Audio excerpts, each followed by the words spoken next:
Lesson, है ना. But what you are going to learn, सबसे पहले अगर ये चैप्टर सीखना है तो you should know the political background.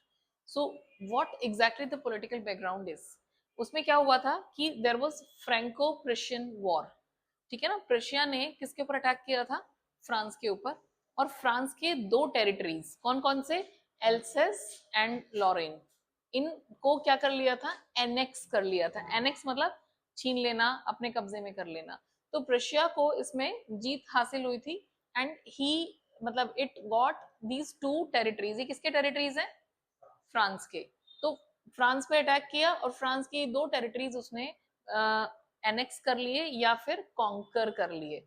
So remember that. So he Prussia conquered या annexed Alsace and Lorraine from France. ठीक है, ये आपका पहला पॉइंट है. अब जैसे ही इन्होंने इसको कैप्चर किया तो यहाँ पे उन्होंने सबसे पहली चीज क्या करी? दे इम्पोज्ड जर्मन लैंग्वेज. उन्होंने यहाँ पे जर्मन लैंग्वेज इम्पोज कर दी कि भाई अब यहाँ के जो लोग हैं वो फ्रेंच लैंग्वेज नहीं यूज करेंगे. Now they have to speak in German language. Reason क्या है? Why we do that? क्यों किया जाता है ऐसा? इसका मेन पर्पस ये होता है कि लैंग्वेज हमेशा क्या कैरी करती है अपने साथ? Culture. Language carries your emotions, है ना, योर फीलिंग, योर पेट्रियोटिज्म. तो आपकी जो फीलिंग है, आपकी जो बेसिकली सबसे पहले तो आपका कल्चर और आपकी पेट्रियोटिक फीलिंग्स, अपने देश के लिए जो फीलिंग्स होती हैं उसे क्या कहते हैं?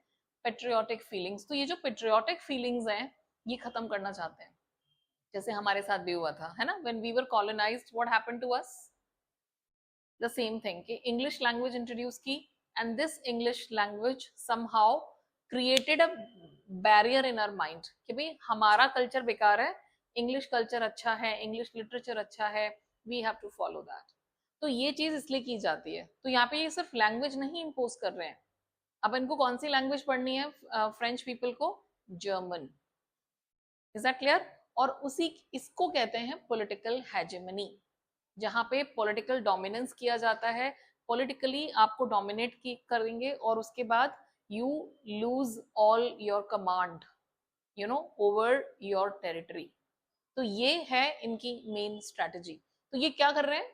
इन्होंने फिजिकली तो छीन लिया है इनसे इसका एरिया, है ना, ये दोनों जो फ्रेंच टेरिटरीज हैं, लेकिन मेंटली भी वो वहां के लोगों को इन्फ्लुएंस कर रहे हैं कि भाई आप जर्मन लैंग्वेज पढ़ो तो आप जर्मन लोगों को ही आप प्रेफर करोगे, जर्मन कल्चर को प्रेफर करोगे. And you will forget all about your patriotism. भूल जाओगे आपकी क्या देशभक्ति होती है, सब बेकार है.